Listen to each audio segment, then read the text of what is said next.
If you're anything like me, you were told to clear your plate as a child. Your mother would come along, she'd cook a lovingly prepared meal for you with lots of nutritious foods, and she would tell you you've got to clear that plate, eat all of your vegetables, eat all of the meats and all of the lovely food that she'd prepared, because that was polite. That's the good thing to do. As a good, wholesome son, in my case, that was the thing that showed appreciation for the chef, for the cook that had prepared that meal for you. And when you get into later life, that kind of extends even further to the point where when you're at work, you are always eating on the move. You are trying to squeeze food in at every opportunity because you've only got 5 minutes between meetings, or you're on rush to work, so you've got to grab something quick. You're maybe even under pressure to hit a deadline at work, so you end up eating while you're at your desk typing away on emails and presentations or whatever it is that you're doing. So rarely in this modern life do we find this time for us to sit and eat mindfully. It's always at a rush, and when we do eat, we're under pressure to finish all of it, all of the food on our plate. It's kind of this social pressure for us to do that.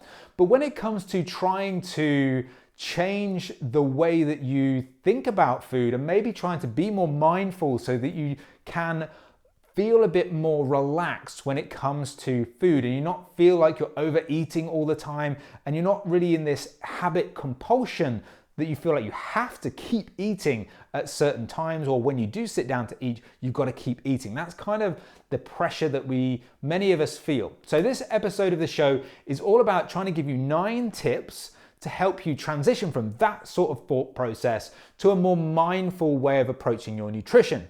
And if you're a calorie tracker as well, that can also come with certain, not necessarily issues, but certain challenges, because when you follow a calorie tracking method, it can often be almost an obsession with the number. You've given a calorie target, a protein target maybe as well, and you feel like you've always got to eat up to that number, and you kind of just subconsciously forget that actually you've got these internal hunger cues that would actually be something you should be worth listening to actually help you in this phase of dieting, to help you manage what you eat and how much you eat over the course of time. We seem to get really trapped into MyFitnessPal or whatever app you choose to use, and we kind of just keep on eating to numbers rather than what's actually happening within our bodies. Now, I'm not knocking calorie tracking. I use it with my clients. Not all of them, depends on the situation, but having that thought process of saying, well, calorie tracking isn't everything, and incorporating other habits and behaviors is something that I try to teach on the Lean Life Method, which is my one-to-one online coaching program. We don't just blindly go down an approach of calorie tracking, calorie tracking, calorie tracking. We like to incorporate other habits, other behaviors, so that you're not attached to this one way of doing everything and ignoring what's happening in terms of those hunger cues. Because ultimately, you don't want to track forever. If that's what you're doing right now, you don't want to track forever. There will be a point that you want to transition out of that, and building those habits, those behaviors, even while you're tracking, can be really beneficial. So whether you're tracking or not, these 9 steps to be more mindful when it comes to eating are really going to help you. So let's dive into what these 9 steps are. Number 1, you want to find a nice quiet place to sit and eat. That's not going to be at your desk where you're going to get people coming and talking to you and trying to get you to do work stuff if you're at work while you're eating or something like that. Is you want to be in a place where you can just sit and you can eat. Appreciate what it is you're eating. Enjoy the process of eating. Now, we all say that we love food. Everyone's a fucking foodie these days. We're all taking pictures and posting it on Instagram, but actually it seems to be the process of consuming the food is now the sort of afterthought of the process. The getting the right shot on Instagram seems to be the most important part of it, but actually the eating and the savoring of what you're actually eating seems to be less important. So make sure that you're, as much as possible, in a place where you can just sit and eat.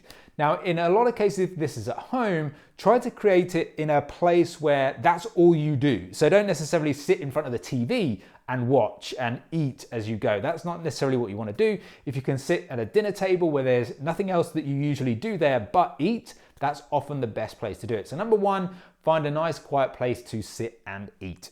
Number 2 is take a moment to chill out. Because if you're at work, let's use that scenario again, it's often quite busy, hectic, you've got thoughts in your head rushing around, you've got deadlines to think about, you've got emails that the boss is wanting you to reply to, you've got lots of things that are mounting up to do. And sometimes you just dive in to start eating and you just wolf it down like you were inhaling it. So what you want to do is when you find your little quiet spot where you're going to eat, is just sit down and then just stop. Hit that pause button, take a moment, take a breath. It doesn't have to be a freaking meditation for 15 minutes. It could just be a couple of deep breaths just to say, all right, okay, I'm gonna eat now. Literally just something like that, just to stop you from being in that rush mindset. Just stop and saying, right, okay, now I'm gonna eat my dinner, I'm gonna enjoy my dinner, my lunch, whatever it is, and now I'm gonna just do that for the next few minutes. Just chill out, people. Number 3 is a difficult one. That is remove distractions. So mobile phones, laptops, TVs, all of this sort of stuff that takes you away from the experience, if you want to call it that, of eating is going to, again, take your mind away from what you're actually doing. You want to be connected, if you want some sort of hippie phrase, to the actual process of eating. So all these distractions are gonna make you be less mindful about when it comes to eating. You're gonna ignore your hunger cues. You're gonna ignore that feeling of fullness because you're concentrating on all this other stuff that's around you. So ditch the phone, ditch the laptop, ditch the TV, and just eat without all of these distractions. Number 4, pretty simple, chew your fucking food. Because again, we're into this situation where it's just like this inhaling process where we're just shoveling food in like it's some sort of race, like it's some sort of competition. Whereas actually, if you just apply the brakes a little bit, chew your food and then eat more slowly, again, this is going to be a much more mindful process. You're going to get more in tune with your internal hunger cues. You're going to recognize those feelings. And ultimately, over the course of time, when you start listening to those hunger cues, you are going to be able to stop eating when you get to that satisfied state. Number 5 is linked to that as well. Put your fork down between mouthfuls. Again, it can be very, very easy for us to take one mouthful of our lunch, dinner, again, whatever food you're having, and then as we're chewing it, you're getting the next one prepared already because it's like this conveyor belt of food that you've got to go through. Whereas if you just stop, pause, put the fork down, chew, maybe you're having a conversation, maybe you're enjoying this or whatever it is you're doing, you're observing the glorious scenery around you, wherever you are. Whatever it is, just take that moment to say, you know what, I don't have to rush this. This is not a competition. I'm not a speed fucking eater. I can slow this down. I can enjoy it. And I'm going to put my fork down between each mouthful. Number 6, mentally, because out loud it might be a bit weird if you're around people, keep asking yourself, how full do I feel? Am I at the point where I'm on this? If you imagine a scale of fullness from 0 to 10, 10 being like absolutely stuffed, you couldn't have another bite, 0 being that you'd eat a scabby horse, then you probably be around like an 8 most of the time, 7 or 8. So you kind of got this feeling where, you know what, I'm satisfied. I'm not absolutely stuffed that I'm bursting out of the seams of my trousers, but I'm full, I'm satisfied. That's what you want to strive for. And again, don't have to do it out loud, but keep kind of thinking to yourself, okay, am I at that 7 or 8 point? Am I kind of drifting beyond that point? And start to use that, get in tune with those feelings so that you know when to stop and listen to those hunger cues. Number 7, a little bit of a weird one.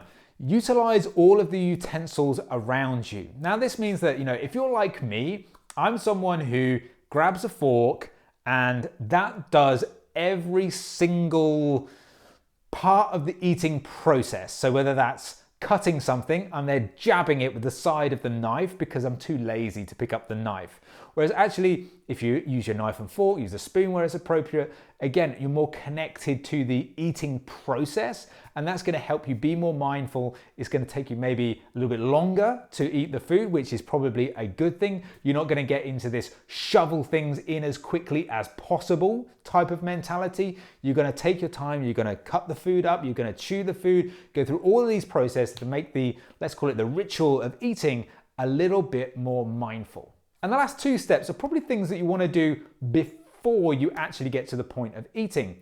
So you want to maybe start thinking about how do you want to feel after this meal? How do you want to feel? Now, that comes back to our scale of hunger. So when you're going into this meal, maybe you're having like a very small snack. So when you're having that small snack, you're not having the expectation that you should feel, jam-packed full. It's not going to be the same level as a full meal. Now, whether you go into lunch and dinner, and again, you're trying to hit that 7 or 8 out of 10 on the hunger scale, then again, expect that feeling. Have that set in your mind that that's what you're trying to achieve when you sit down and eat.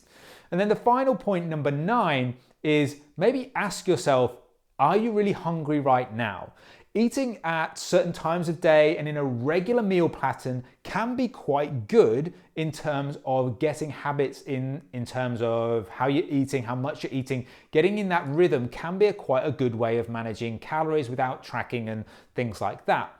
But sometimes you can fall into the trap as well of just eating because, well, I always eat at 12 and I always have a snack at 3 and I always have my dinner at 5:30. We can fall into that trap that we just eat for the sake of eating. So ask yourself, am I really hungry? Do I really need this right now? Could I be fine for another few hours and not have this? Again, the patterns and the regularity of how you approach your meals and how you approach your nutrition is good. It can be a positive thing, but just don't fall into that trap of just eating for eating's sake. Make sure, again, you're trying to connect yourself with the habits, behaviors of linking into your own hunger cues and those own hunger patterns. Now, like most things, this is not gonna change overnight for you. So you're gonna have to really kind of put time and effort into being persistent, make an effort, and not get disheartened when you're not absolutely perfect with it. Yes, there are going to be times when you pick up your phone and you start scrolling through, or you're at your desk doing emails while you're eating, or you don't necessarily stop, chew your food and try and allocate enough time for you to have that meal in a mindful way. Yes, that's always going to happen, but don't beat yourself up and call yourself a failure for not doing it in the way that you intended. You've got to commit to consistently over a period of time, start to take those positive steps forward. It's a bit like trying to diet, trying to lose weight. You're trying to achieve a calorie deficit over the long period of time. You're going to have days where you eat a little bit more than you planned and you may be at maintenance, you even eat a little bit more and you go into a surplus. But over the course of time, you're trying to be in a deficit so you get towards your goal. And it's the same thing here. You're not going to get these habits, these behaviors, these mindful practices in place each and every day in absolute perfection from day one. It's going to be a process that is iterative. You're going to have to commit to putting in a bit of effort, I'm afraid. But don't get disheartened when it's not absolutely perfect or how you envisioned it. So I hope you enjoyed this episode of the podcast, and I really hope you implement these mindful eating habits. And if you do, I would love to know how you get on. You can message me on Instagram at iron_paradise_fitness.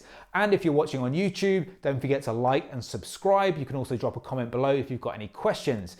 If you're listening on a podcast platform, rating and review would be equally awesome as well. Now, if you want to know what the next step is to finding out more information about evidence-based nutrition and training, then there's a link in the show notes that will take you to ironparadisefitness.com. When you're there, you can find out even more information. So you can look through all the training nutrition articles, you can access the free online calorie and macro calculator, you can get a free calorie and macro guide, you can get a free 4-week training program, plus you can find out more about my one-to-one coaching program, the Lean Life Method. So this is where I take control of your training and nutrition, set everything up for you in a completely customized way. You get access to the Iron Paradise Fitness app, where you access your training program, your nutritional information, and over a number of months, I'll help guide you to that body that you've been striving for. So if you're feeling a little bit frustrated with all this training and nutrition stuff, maybe you're a little bit overwhelmed, maybe you feel like you're just wasting time kind of figuring everything out, and rather than doing all of that, you just want to make some progress, then feel free, click the link in the notes below, check out the program, check out some of the testimonials, and if you're interested, you can book a free consultation call where you can come talk to me about how we can get you from A to B in the fastest possible way. So all that's left for me to say is thanks so much for listening, thanks so much for watching, keep living the lean life, and I'll see you for the next episode of the show.